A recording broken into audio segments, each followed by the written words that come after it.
Deflection in trusses using unit load method.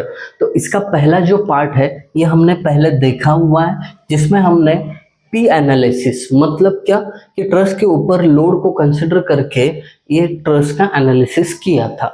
अभी बचा हुआ पार्ट कौन सा है कि के एनालिसिस। अब ये के एनालिसिस क्या है मैं आपको समझा देता हूँ। सबसे पहले तो पी एनालिसिस हो गया, इसको रफ कर देते हैं, इसको पूरा रफ कर देते हैं ताकि हमारे पास ये स्पेस अवेलेबल रहे जो हम के एनालिसिस करने वाले हैं। अब के एनालिसिस का मतलब ये है कि आपका ट्रस वही रहेगा, बट चेंज क्या होगा, आपने जो एक्सटर्नल लोड अप्लाई किए थे ना उनको हटा देना है। ठीक है, एक्सटर्नल लोड जितने भी है उनको हटा देना है, खाली रिएक्शन को रखना है। तो ये पहले वाले जो रिएक्शन नॉर्मल फॉर्म में थे ना वही रखो, ये वैल्यूज हटा दो। ठीक है, ये तो एंगल्स लगने ही वाले बाद में भी। अब भी देखो यहाँ पे केवल एच ए, यहाँ पे केवल V A V D load हटा दिया। अब जैसे हमने पोर्टल फ्रेम में यूनिट लोड मेथड का यूज करते समय क्या किया था कि जहां पे आपको डिफ्लेक्शन चाहिए वहां पे एक यूनिट लोड को कंसिडर किया था। सेम चीज करनी है आपको। एफ पे क्या किया है, डिफ्लेक्शन पूछा है, तो क्या करो आप एफ पे ना एक यूनिट लोड कंसिडर करो, दैट्स इट। अब ये यूनिट लोड कंसिडर करने के बाद बाकी कैलकुलेशन सेम जैसे पहले किया था। मतलब क्या, पहले यहाँ पे जो ये रिएक्शंस है ना इनको फाइंड आउट करो। तो रिएक्शन फाइंड आउट करने की प्रोसीजर में सबसे पहले हम क्या करेंगे, summation of moment at A is equal to 0, ये चीज दिखा देंगे। मतलब क्या कि ए पे मोमेंट लेते हो तो वो 0 हो गया। तो सबसे पहले देखो यहाँ पे अगर आप मोमेंट ले रहे हो तो वी ए और एच ए उसी पॉइंट से पास हो रहे तो वो डायरेक्टली 0 हो जाएंगे। ठीक है, तो ये हो गए। अब 1 किलो न्यूटन के कारण ए पे होने वाली मूवमेंट 1 इसको क्या कर रहा है, इस पॉइंट को क्लॉकवाइज घुमा रहा है, तो 1 ये प्लस में आएगा इनटू 1 का डिस्टेंस फ्रॉम ए 4 है, तो 1 के कारण होने वाली मूवमेंट पता चल गई मेरे दोस्त। आगे बढ़ते हैं। वीडी क्या कर रहा है, इस पॉइंट को उल्टा घुमा रहा है, इसके लिए minus VD into distance of VD from A 4 8 12 is equal to 0। इसके अलावा कोई भी फोर्स इस ट्रस में नहीं दिखाई देगा। तो इसको अगर कैलकुलेट करेंगे तो कैसे होगा, ये 4 है, ये माइनस उधर गया तो प्लस होगा और फिर 12 इधर डिवाइड में आएगा। तो आपका वीडी इज इक्वल टू कैसे आएगा, कैल्शियम में पुट करो कोई इशू नहीं है, as it is equation put किया तो भी चलेगा। 4 माइनस वीडी की जगह x into 12 alpha is equal to 0, shift solve is equal to 0.33। कितना आया वीडी, 0.33 किलो न्यूटन। तो पहला रिएक्शन दोस्तों मिल गया, वीडी 0.33, परफेक्ट। अब क्या करना है, वी और एच ए फाइंड आउट करना है। तो अगर वर्टिकल कोई फोर्स फाइंड आउट करते हैं तो summation F Y is equal to 0, ये इक्वेशन हम यूज करते हैं ना। इसका मतलब होता है ऊपर जाने वाले फोर्सेस इज इक्वल टू नीचे आने वाले। ऊपर कौन से जा रहे हैं, V A plus V D यानी 0.33। अब नीचे कोई भी फोर्स नहीं आ रहा है तो क्या करते हैं, 0। अब ये 0.33 उधर जाएगा तो माइनस होगा, यानी वी ए का वैल्यू माइनस 0.33 किलो न्यूटन। इसका मतलब ये हुआ कि आंसर माइनस में आया है तो वी ए का एरो डाउनवर्ड होना चाहिए और इसको प्लस कर देना चाहिए, that's it. V A B मिल गया। अब एच ए ही बचा है। एच ए मतलब क्या, हॉरिजॉन्टल फोर्सेस की एडिशन 0 दिखानी है। राइट में जाने वाला एच ए और कोई राइट में नहीं, लेफ्ट में कोई नहीं है तो डायरेक्टली 0। इसका मतलब हॉरिजॉन्टल कोई भी फोर्स बॉडी पे अप्लाई नहीं हो रहा है, ट्रस पे अप्लाई नहीं हो रहा है। इसका मतलब हॉरिजॉन्टल रिएक्शन एच ए 0। इसको नहीं लिखोगे तो भी चलेगा। अब जैसे आपने रिएक्शन फाइंड आउट किया मेरे दोस्त, करना क्या है, जॉइंट मेथड का यूज और फिर हर एक मेंबर के अंदर का फोर्स निकालना है। तो पहले जॉइंट ए, जब हम पी एनालिसिस कर रहे थे वही सीक्वेंस रखा तो भी चलेगा। क्या करेंगे, जॉइंट ए को कंसिडर करेंगे। अब जॉइंट ए कंसिडर किया है तो उसका फ्री बॉडी डायग्राम बनाना पड़ता है। ये देखो, ए पे एक फोर्स नीचे की तरफ है वी ए का वैल्यू 0.33, गॉट इट। फिर उसके बाद एक हॉरिजॉन्टल मेंबर है, एक ऐसा इंक्लाइन मेंबर है। एच ए तो 0 है तो कंसिडर नहीं कर रहे हैं। तो आपको पता है जो हॉरिजॉन्टल है वो फोर्स ए एफ है। अब ये जो इंक्लाइन मेंबर होता है ना, ये हमेशा आपको रिजॉल्व ही करना पड़ता है। कैसे, ये देखो कुछ इस प्रकार, एक वर्टिकल एक हॉरिजॉन्टल, बरोबर। अब एंगल आपको ये पता है 45 डिग्री है ना, हॉरिजॉन्टल के साथ एंगल है। तो अभी ये मेंबर क्या बनेगा, F A B cos 45, simple. Angle horizontal के साथ हो तो हॉरिजॉन्टल मेंबर को कॉस, वर्टिकल क्या रहेगा, फिर इधर लिखता हूं एफ ए बी साइन 45, ये वर्टिकल, दैट्स इट। अब आपका रिजोल्यूशन हो ही गया है तो क्या करो, यहाँ पे समेशन एफ एक्स और एफ वाई का यूज करके ए बी और ए एफ को फाइंड आउट करना है। तो इसमें भी हमारा समय बचे, इसके लिए क्या करना है, अगर वर्टिकल कोई फोर्सेस नॉन हो तो पहले समेशन एफ वाई का यूज करना है। तो देखिए summation F Y is equal to 0, इसका मतलब क्या, नीचे जाने वाले फोर्सेस इज इक्वल टू ऊपर आने वाले फोर्सेस, गॉट इट। नीचे कौन सा जा रहा है, 0.33, उसमें और कोई नहीं है, इज इक्वल टू डायरेक्टली ऊपर जाने वाला फोर्स है F A B sine 45। Therefore force A B कैसे निकलेगा रे, 0.33 को इधर का साइन 45 क्या होगा, डिवाइड होगा। तो करो कैलकुलेट, 0.33 डिवाइडेड बाय साइन 45। कितना इजी है, बहुत इजी है। बस आपको ना पेशेंस के साथ बने रहना है।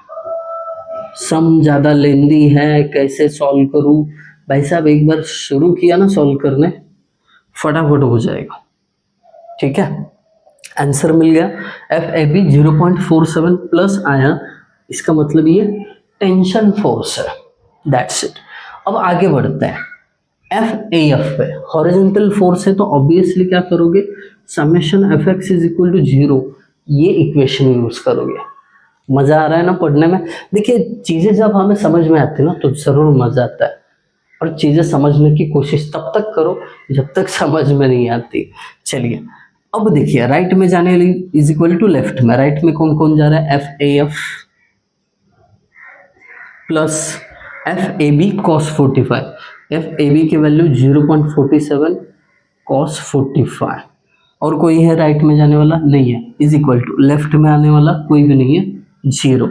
Therefore F A F is equal to, ये उधर जाके माइनस होगा, मतलब आने वाला आंसर माइनस में आने वाला है। तो कैलकुलेट करें, 0.47 इंटू कॉस 45, इसका आंसर आता है -0.33। अब जिस हिसाब से ये माइनस में आया है तो आप समझ गए होंगे कि ये दिया हुआ जो मेंबर है कॉम्प्रेशन में है। माइनस आया तो कॉम्प्रेशन लिख, बात को रफा दफा कर दो और आगे बढ़ो। अब देखो, अब अगला जो जॉइंट है ऐसा सिलेक्ट करो जहाँ पे केवल 2 ही अननोन हो, जैसे यहाँ पे किया था हमने। अब बी पे जाएंगे तो बी एफ, बी ई और बी सी 2 से ज़्यादा अननोन है, बट एफ पे चले जाएंगे ना तो काम थोड़ा आसान बनेगा, क्योंकि देखिए इधर जॉइंट एफ क्या हो रहा है, एफ पे ना पहले से ये एक डाउनवर्ड है 1 किलो न्यूटन, फिर एक राइट में मेंबर है, एक लेफ्ट में मेंबर है और एक वर्टिकल मेंबर है। सबको आउटवर्ड एरोज ही देने हैं हमेशा, अब यहाँ पे रिजॉल्व करने के लिए कोई फोर्स इंक्लाइन नहीं है तो वो काम बच गया।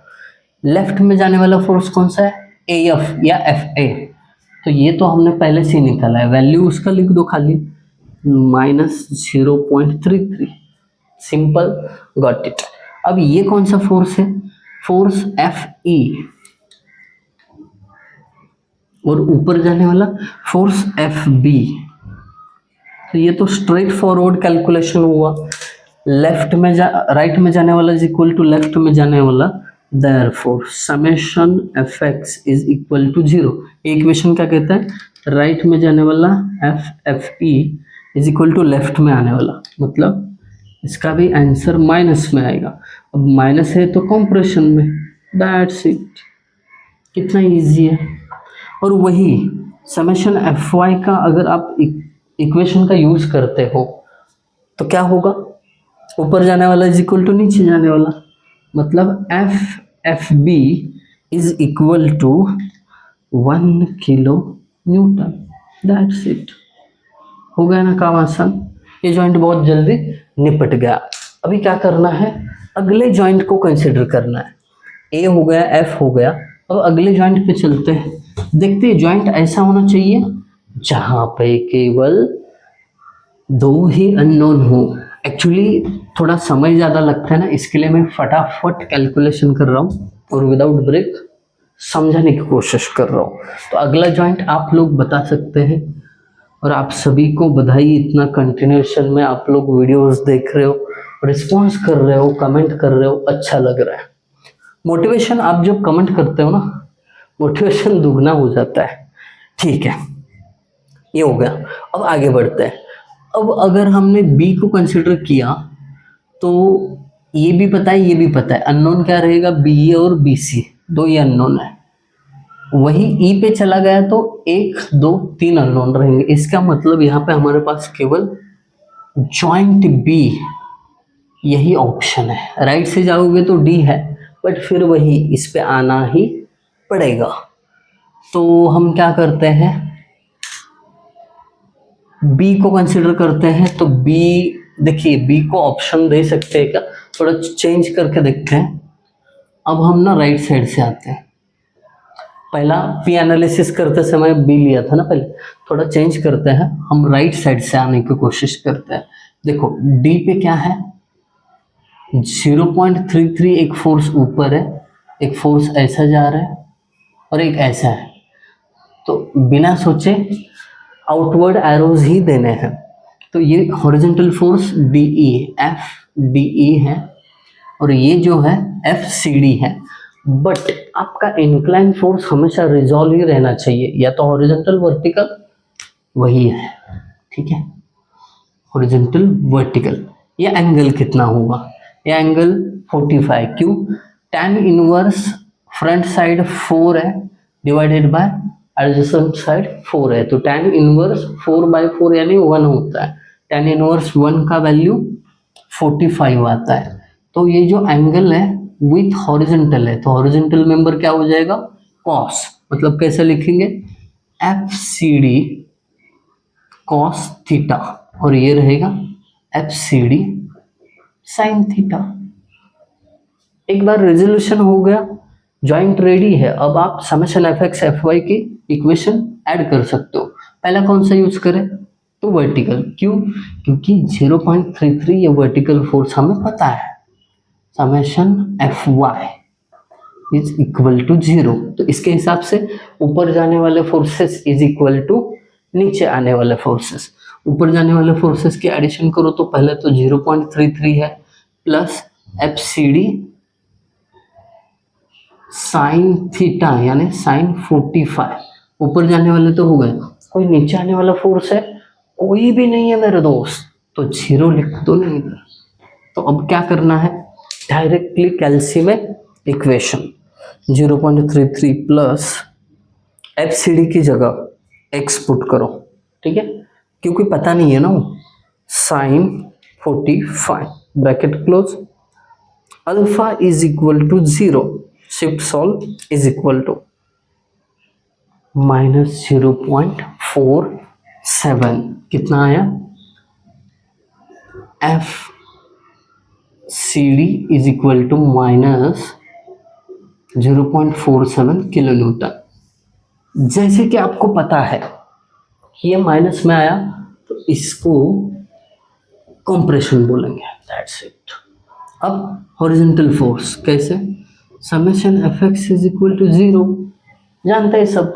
अब क्या करेंगे, लेफ्ट में जाने वाले इज इक्वल टू राइट में, एफ डी लेफ्ट में जा रहा है, दूसरा कौन सा लेफ्ट में जा रहा है, एक minute, is equal to sine मत दो, F C D cos theta, तो प्लस एफ सी डी की वैल्यू माइनस 0.47 कॉस थीटा मतलब 45, ये प्लस इंटू माइनस माइनस हो जाएगा, माइनस लिख देता हूं,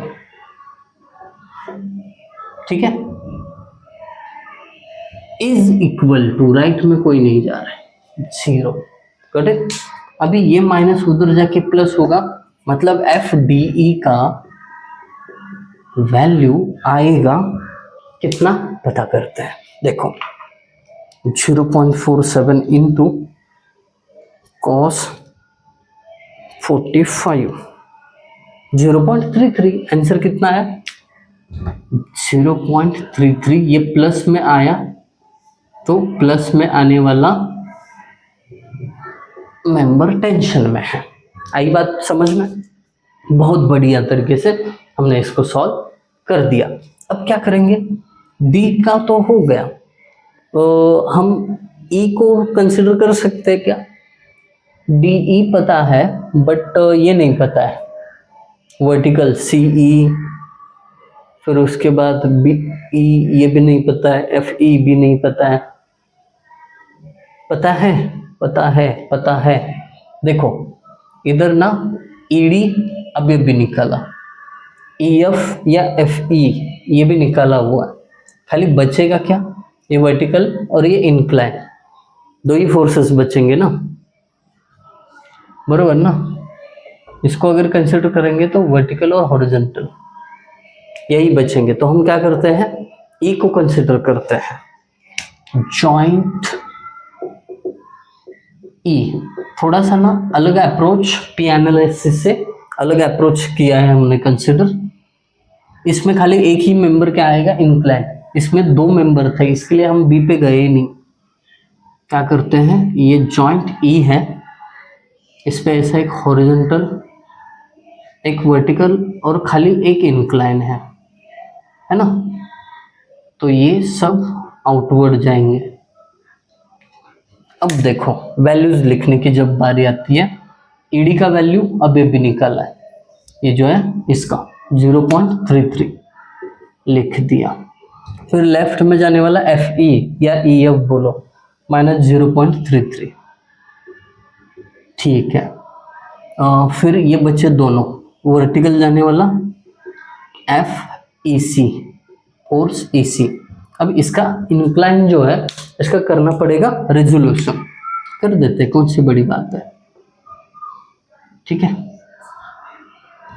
ये देखो एंगल हमें ये चाहिए, मतलब ये वाला, ये भी 45 ही आएगा, क्यों, tan inverse front side 4, adjacent side again 4, tan inverse 145 होता है।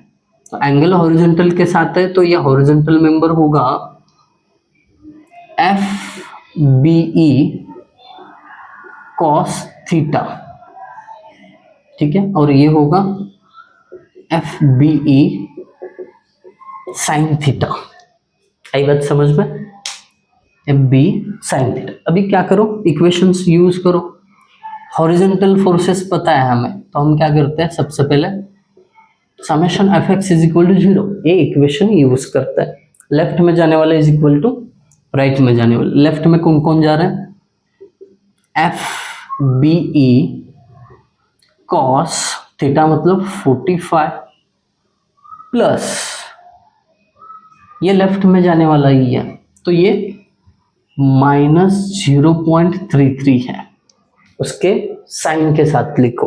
अब ये प्लस इंटू माइनस माइनस ही होगा, मैं माइनस रहने देता हूँ, तो लेफ्ट में जाने वाले दोनों फोर्सेस लिखे, इज इक्वल टू राइट में जाने वाला 0.33 अब क्या करेंगे, अब सिंपल है, अभी हम ये इक्वेशन एज इट इज कैल्सी में पुट करेंगे। देखो एफ बी नहीं पता है ना, उसकी जगह क्या करो, x को पुट करो, x into cos 45 bracket close minus 0.33 alpha is equal to 0.33 shift solve is equal to 0 ही आएगा।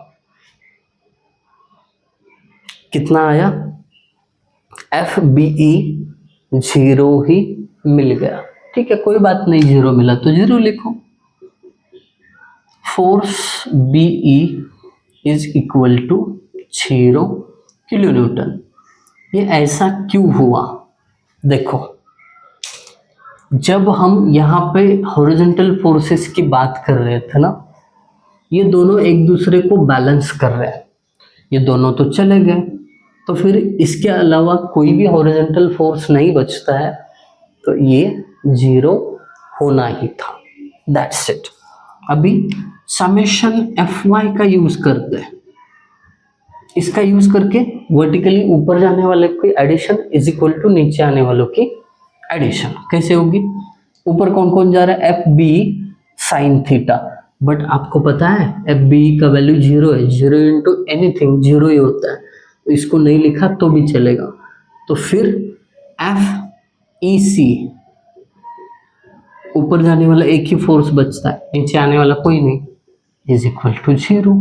क्या बात है, दोनों क्या हो गए, 0 हो गए। क्यों, एफ बी ये कंपोनेंट अगर 0 हो रहा है तो ऊपर जाने वाला और कोई कंपोनेंट बचता ही नहीं है, एक ही अकेला एफ ई सी है, तो वो भी क्या हो गया, 0 हो गया। तो इसका मतलब अब सब मेंबर्स का फोर्स निकाल के हो गया। बचा कुछ है क्या, एक बार नजर डाल दो। मुझे लगता है बीसी फोर्स नहीं निकला है, तो आखिरी ज्वाइंट सी वाला ले लेना, ज्वाइंट सी, बस आखिरी पार्ट है। ये हो गया कैलकुलेशन, फिर उसके बाद छोटा काम बचता है वो कर लेंगे हम। सी पे ऐसे फोर्सेस है, उसमें से ये ईसी 0 मेंबर है, इसमें कोई फोर्स नहीं है, तो इसको कंसिडर नहीं किया तो भी चलेगा। ये क्या है, फोर्स बीसी या सीबी, कुछ भी बोलो, कोई इशू नहीं है उसमें। और ये जो है ये इंक्लाइन है, तो इसका ये एंगल पता करेंगे बाद में, पहले रेजोल्यूशन करते हैं। अब ये एंगल निकालने वाले हैं हम, वर्टिकल के साथ है वो एंगल, तो वर्टिकल मेंबर क्या रहेगा, कॉस, और हॉरिजॉन्टल रहेगा साइन। तो ये क्या रहेगा, सी डी है ना, F C D cos theta, और ये रहेगा F C D sine theta. Angle वही देखिए, ये एंगल फाइंड आउट करना है तो front side 4 divided by adjacent side भी 4, यानी अगेन 45 आने वाला है, तो थीटा की जगह 45, कोई इशू नहीं है। देन अब देखना, डायरेक्टली मैं बता रहा हूं, वर्टिकल में ना कोई भी मेंबर आपको फोर्स नहीं दे रहा है, ये तो है 0 वाला, ठीक है, तो डायरेक्टली एफ सी डी भी 0 ही, एफ सी डी बोल रहा हूँ, एक वर्टिकल फोर्स कोई तो 0 होने वाला है, बट वर्टिकल फोर्स की जरूरत ही नहीं है यहाँ पे। देखिए एफ बी सी चाहिए ना, एफ सी डी तो पता है, मैं तो एफ सी डी को काय को कंसिडर कर रहा हूँ, माइनस 0.47 है इधर, तो एफ सी डी की जगह माइनस 0.47 माइनस 0.47, ठीक है, खाली एफ बी सी बचा है, तो हॉरिजॉन्टली लेफ्ट जाने वाला F B C is equal to right में जाने वाला minus 0.47 sine 45, that's it. Force in member B C, ये तो माइनस में आएगा, मतलब ये कंप्रेशन में 100% रहेगा। 0.47 इंटू साइन 45, ये आएगा 0.33, again 0.33 kilo Newton. So that's it मेरे दोस्तों, हो गया फाइनली फोर्सेस का कैलकुलेशन। फटाफट गाई करो, के में वैल्यू पुट करो। ए बी कहाँ पे है, यहाँ पे 0.47, 0.47। ए एफ किधर है, इधर -0.33। फिर एफ ई -0.33, वैल्यूज भर रहा हूँ। एफ ई -0.33 हो गया। बी सी किधर है, इधर है -0.33। फिर बी ई 0 है। फिर उसके बाद सी ई मतलब ई सी, ये भी 0 है। सी डी ये देखो -0.47। ई डी मतलब डी 0.33। ई डी क्या और डी क्या, सेम ही है। करेक्ट। अब यहाँ पे ना आपको ए बी की लेंथ, ए एफ की लेंथ ये लिखनी है। ए बी ये रहा ए बी। अब ये ए बी जो है इंक्लाइन लेंथ है, ठीक है। अभी इसको फाइंड आउट कैसे करना है, ये भी तो टास्क है। आपको एंगल पता है तो ट्रिग्नोमेट्री का यूज करते हैं। कैसे, समझो इसको हमने ऐसे लिखा, साइन थीटा मतलब sine 45 is equal to front side B F कितना है 4 divided by hypotenuse A B, बराबर। तो क्या हो जाएगा, ए बी इधर आएगा, साइन 45 उधर जाएगा, तो ए बी का लेंथ मिल जाएगा 4 डिवाइडेड बाय साइन 45। ये ट्रिग्नोमेट्री है। 4 डिवाइडेड बाय साइन 45, 5.66 ये क्या मिली, ए बी की लेंथ। करेक्ट, आई बात समझ में। या फिर पाइथागोरस भी यूज कर सकते हो आप। ये जो है पाइथागोरस में क्या कहा है कि आपके हाइपोटेनस समझो x है, ये y है, ये z है, तो x square is equal to Y square plus Z square रहता है। तो x square is equal to y मतलब एडजेसेंट साइड और ये z मतलब, तो 4 का स्क्वायर प्लस 4 का स्क्वायर, तो x square is equal to ये 16 32, तो 32 का रूट भी ले सकते हो आप, दोनों ऑप्शन अवेलेबल है। रूट 32 आंसर वही आएगा 5.65। तो हमने लिख दिया 5.66 राउंड ऑफ करके। फिर ए एफ तो 4 है, लिख दो डायरेक्टली। फिर एफ ई ये भी 4 है। फिर उसके बाद बी सी ये भी 4 होगा। अब इनका कैलकुलेशन करने की जरूरत नहीं है, क्योंकि एंड में ना मल्टीप्लाई किया ना 0 के साथ, तो ये सब कुछ 0 ही होने वाला है। तो यहाँ पे 0 आने के बाद मैं डायरेक्टली 0 लिखता हूँ, समय बचेगा अपना। लिखना है तो लिख लो, कोई इशू नहीं है। बी ई ये इंक्लाइन है, अगेन 4 का स्क्वायर 32, फिर स्क्वायर रूट में 5.65 ही आने वाला है। बट ये एंड में इन तीनों का मल्टीप्लिकेशन है ना, तो 0 ही होना है। सी ई 4 है। सी डी अगेन वही, ये 4 है या 4 है, तो ये दोनों के स्क्वायर के एडिशन इज इक्वल टू इसका स्क्वायर होता है। तो ये भी 4 है ना, तो 4 का स्क्वायर 16, 4 का स्क्वायर 16, 32 हो गया। ये सी डी स्क्वायर 32 का अगर स्क्वायर रूट लेते हैं तो सी डी मिलेगा, वो अगेन 5.65 होने वाला है। ई डी 4 है। So that's it. अभी करना क्या है, इन तीनों का मल्टीप्लिकेशन एंड में देखिए, ये माइनस में आएगा आंसर, क्योंकि -35 इंटू 0.47 इंटू 5.66 है, -94.04, -94.04। अगला कैलकुलेशन ये तीनों का 25 4 100 इंटू 0.33, ये आएगा -33। इसका कैलकुलेशन अगेन वही है -33।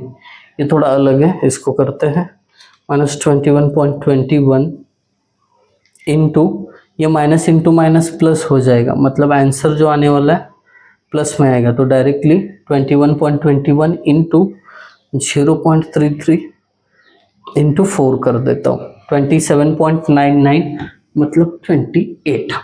परफेक्ट। आगे बढ़ते हैं, ये माइनस इंटू माइनस प्लस ही होने वाला, तो डायरेक्ट प्लस वाला कैलकुलेशन 30 इंटू 0.47 इंटू 5.65। कंटिन्यूसली बड़बड़ चालू है तो थोड़ा आराम की ज़रूरत है अभी। 79.67।